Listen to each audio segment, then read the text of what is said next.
they're touring like jukeboxes, and they're getting caught with backing tracks that would have killed anybody's career 20 years ago. It did, right? And now we have a new audience, and this is part of the problem, or it's my wake-up call, because I'm going to tell you, we've got an audience that's not there primarily for the music anymore. It's like, I went and saw Foreigner.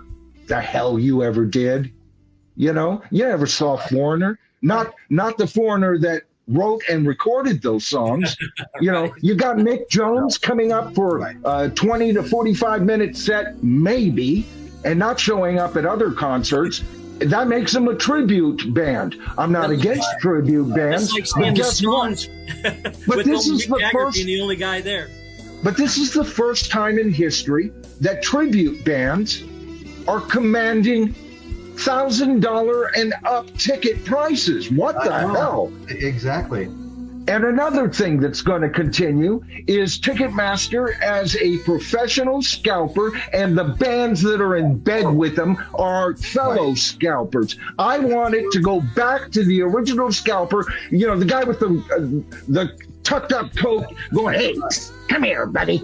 I got tickets for you. I'll deal with him. I'll deal with him any day over the bastards that are out there right now. You know? I bought some tickets. I bought some tickets this year, and I thought I was buying them from the ticket agency, and it turned out that it was somebody that was reselling them. When the bill came in, it was actually more than what the seats were priced at. You know. Well, you know what?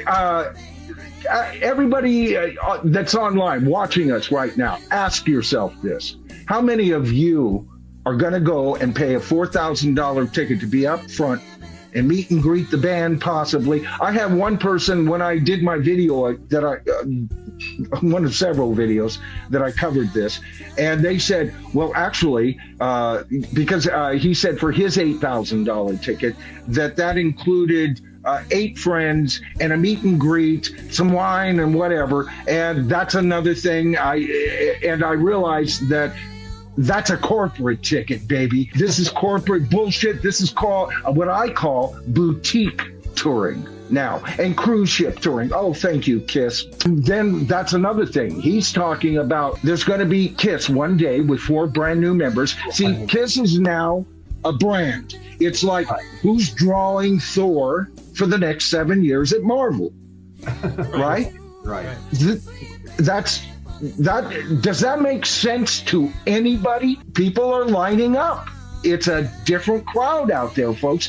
I covered the Smashing Pumpkins, Billy Corgan's brand new album. He's giving hints that he wants actors on stage. This is no longer a rock concert. This is a different kind of event.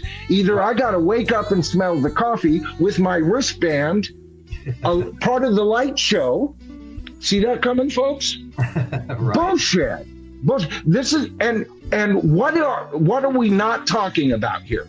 Well, we're not talking about brand new albums by these gluttons. No, we're not talking about new music. We're talking about more, and here's another trend for you, Royce: more box sets, more remixes, more. Here's a show from Neil Young you never thought you'd ever listen to because we couldn't shove it down your throat fast enough before. All right, and vinyl is going to continue. There's another trend; it's going up. But so CDs are making a comeback. So what do you do? People want things. I think people are getting tired of everything in the cloud. You know. You listen to a lot of stuff that the younger people are listening to nowadays. It's all produced, synthesized crap. I mean, to me it is. I like to go see a concert where they're just got their instruments and they're doing it, you know. And they're playing it as they can with the members they have, right? That's why we used to love Led Zeppelin. And I like it when a band doesn't sound like the record. Okay, that's what, but I'm a musician and I understand. I'm not your average concert goer. Your average concert goer aren't musicians, they're fans. And but even 20 years ago, your average concert goer, again, not musicians, fans, hung people out to dry for using backing tracks. Right. Tommy Lee sits down and the drums start before his butt hits the drum phone. Vince, the same band has members saying, we hate people who use backing tracks, and yet we find that even Vince Neil's tracks have been massaged from behind. Okay? All right?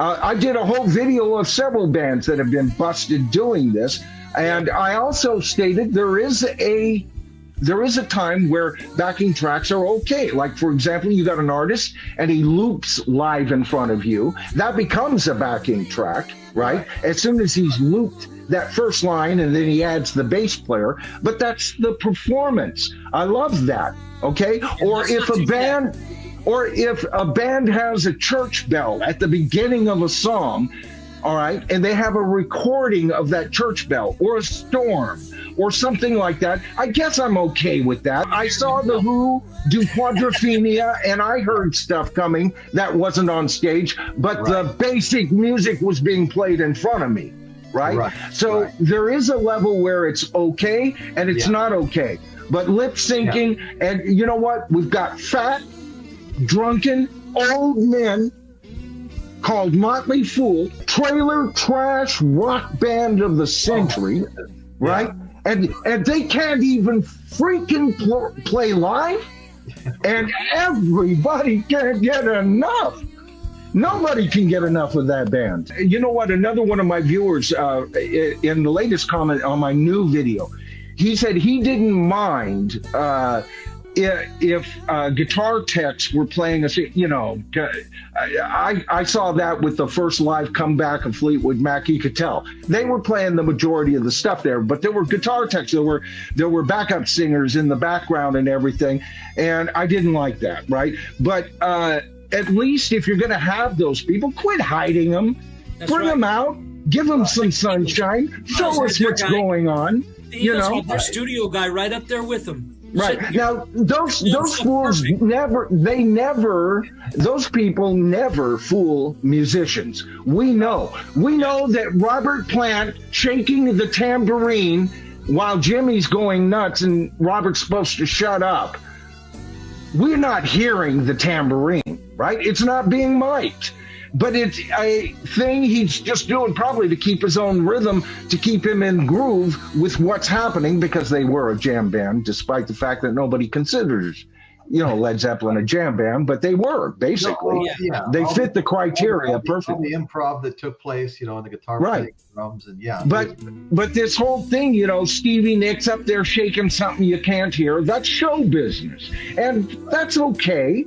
That's okay, but bring out the people, if you've got Lindsey Buckingham being doubled for a harmony piece, bring out the guy, let him, I just want more honesty.